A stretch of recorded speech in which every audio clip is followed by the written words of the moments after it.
This is an NBC News special report. Here's Lester Holt.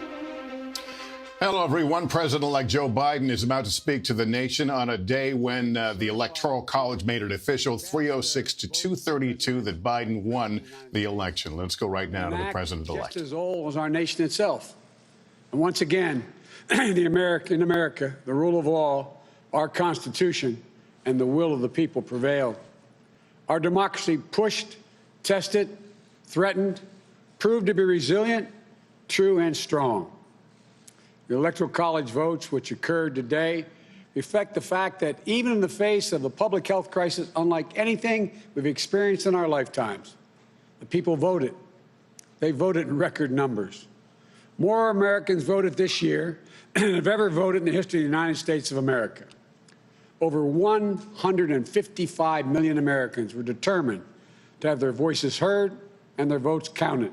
In the start of this pandemic, this crisis, many were wondering how many Americans would actually vote at all. But those fears proved to be unfounded. We saw something very few predicted, even thought possible. The biggest voter turnout in the history of the United States of America. A number so big that this election now ranks as the clearest demonstration of the true will of the American people. One of the most amazing demonstrations of civic duty we've ever seen in our country.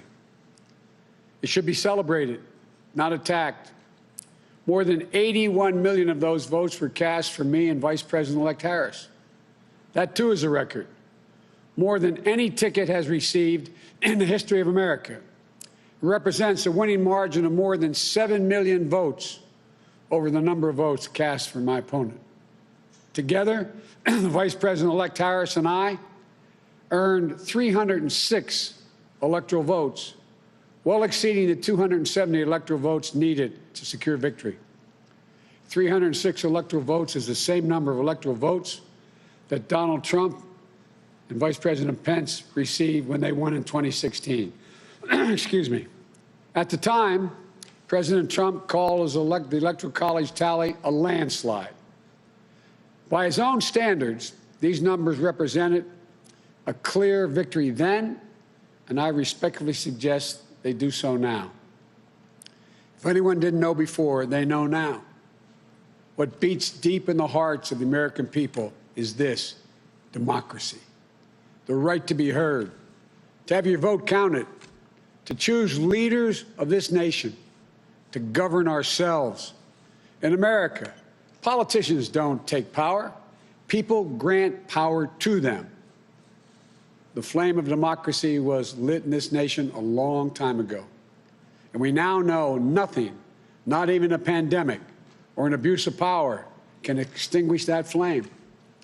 And as the people kept it aflame, so too did courageous state and local officials and election workers. American democracy works because America makes it work at a local level. One of the extraordinary things we saw this year was that everyday Americans, our friends and our neighbors, often volunteers, Democrats, Republicans, independents, demonstrating absolute courage. They showed a deep and unwavering faith in and a commitment to the law. They did their duty in the face of a pandemic. And then they could not and would not give credence to what they knew was not true. They knew this election was overseen. It was overseen by them. It was honest. It was free. And it was fair. They saw it with their own eyes. And they wouldn't be bullied into saying anything different. It was truly remarkable because so many of these patriotic Americans are subject to so much enormous political pressure, verbal abuse, and even threats of physical violence.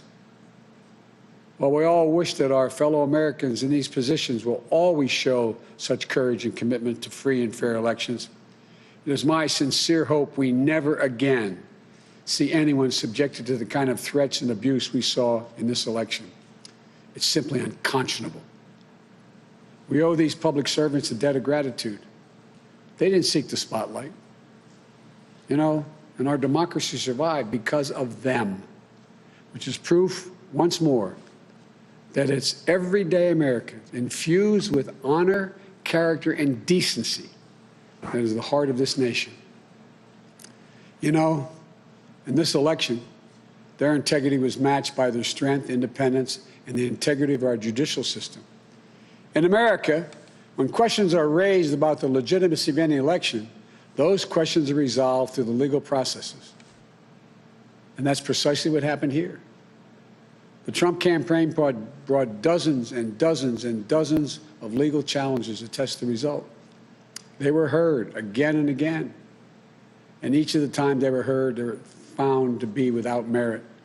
Time and again, President Trump's lawyers presented arguments to state officials, state legislatures, state and federal courts, and ultimately to the United States Supreme Court twice. They were heard by more than 80 judges across this country, and in every case, no cause or evidence was found to reverse or question or dispute the results. A few states went for recounts. All the counts were confirmed. The results in Georgia were counted 3 times. Didn't change the outcome. The recount conducted in Wisconsin actually saw our margin grow. The margin we had in Michigan was 14 times the margin President Trump won that state by 4 years ago. Our margin in Pennsylvania was nearly twice the size of the Trump margin 4 years ago. And yet, none of this has stopped baseless claims about the legitimacy of the results. Even more stunning, 17 Republican attorneys general and 126 Republican members of the Congress actually signed on to a lawsuit filed by the state of Texas. That lawsuit asked the United States Supreme Court to reject the certified vote counts in Georgia, Michigan, Pennsylvania, and Wisconsin. This legal maneuver was an effort by elected officials and one group of states to try to get the Supreme Court to wipe out the votes of more than 20 million Americans in other states, and to hand the presidency to a candidate who lost the Electoral College, lost the popular vote, and lost each and every one of the states whose votes they were trying to reverse. It's a position so extreme, we've never seen it before. A position that refused to respect the will of the people, refused to respect the rule of law, and refused to honor our Constitution. Thankfully, a unanimous Supreme Court immediately and completely rejected this effort. The court sent a clear signal to President Trump that there would be no part of an unprecedented assault on our democracy. Every single avenue was made available to President Trump to contest the results. He took full advantage of each and every one of those avenues. President Trump was denied no course of action he wanted to take. He took his case to Republican governors and Republican Secretary of State, as he criticized many of them, to Republican state legislatures, to Republican-appointed judges at every level. And in a case decided after the Supreme Court's latest rejection, a judge appointed by President Trump wrote, quote, "This court has allowed the plaintiff the chance to make his case, and he has lost on the merits," end of quote. Lost on the merits.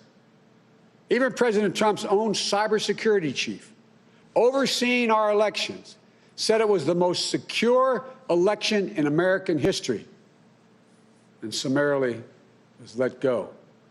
Let me say it again. His own cybersecurity chief, overseeing this election, said it was the most secure in American history.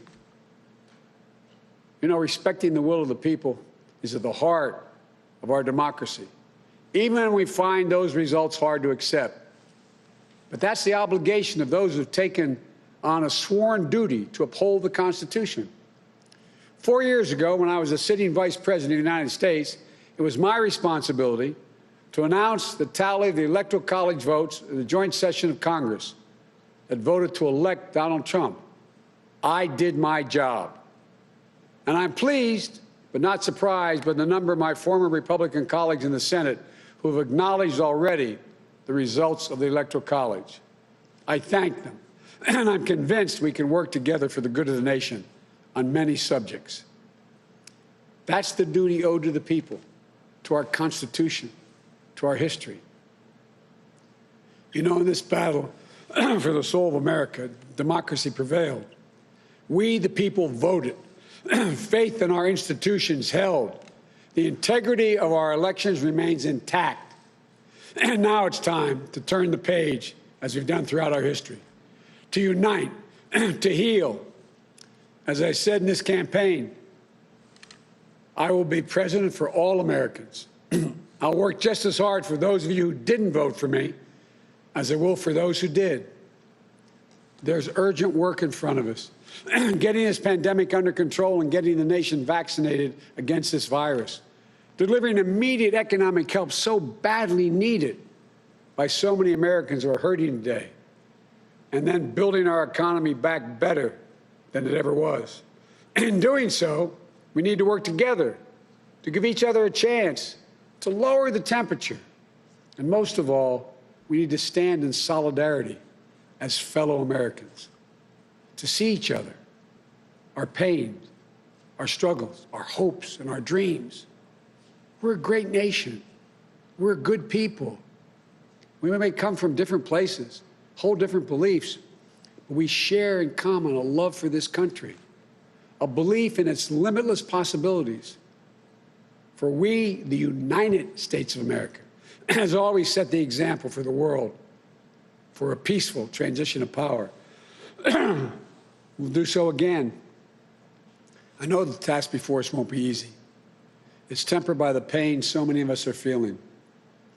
Today, our nation passed a grim milestone, 300,000 deaths due to this COVID virus.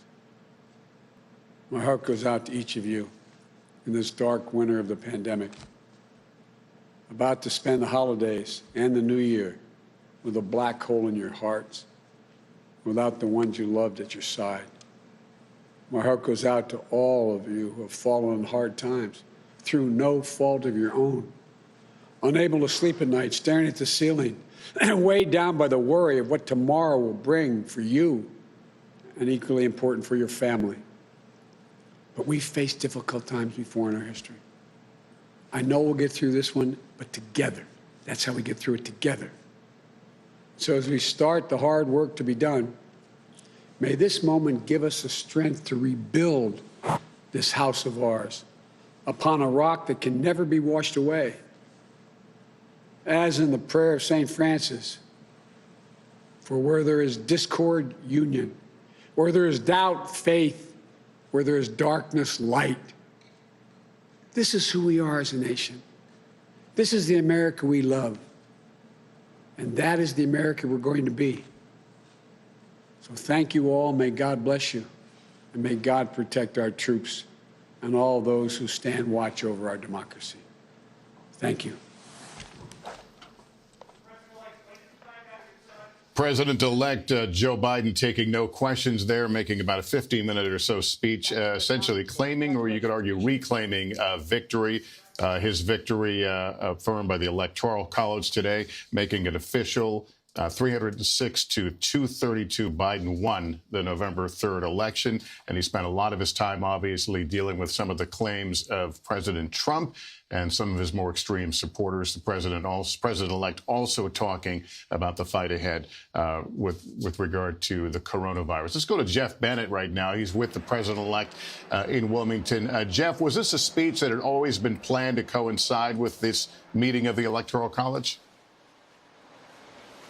I think that's a fair assessment to make, Lester. And what we heard tonight was a top-to-bottom takedown by President-elect Biden of President Trump's efforts to really subvert the election. Never before in modern history have you seen an outgoing president try to void the victory of the incoming one. And so what you heard there was a forceful and full condemnation by Joe Biden of this Republican resistance, at least some resistance he's encountering in some quarters from the GOP. And we've not heard that yet from Joe Biden before tonight. He had really, until tonight, focused on his own agenda, his own cabinet, and really downplayed the impact. But tonight you saw him try to unite a fractured nation, talking about the durability of our democracy and also talking about the tough times ahead as we face this pandemic, a tough economy, and also now as Joe Biden has to sort of restore the shared vision of one reality now that he will be sworn in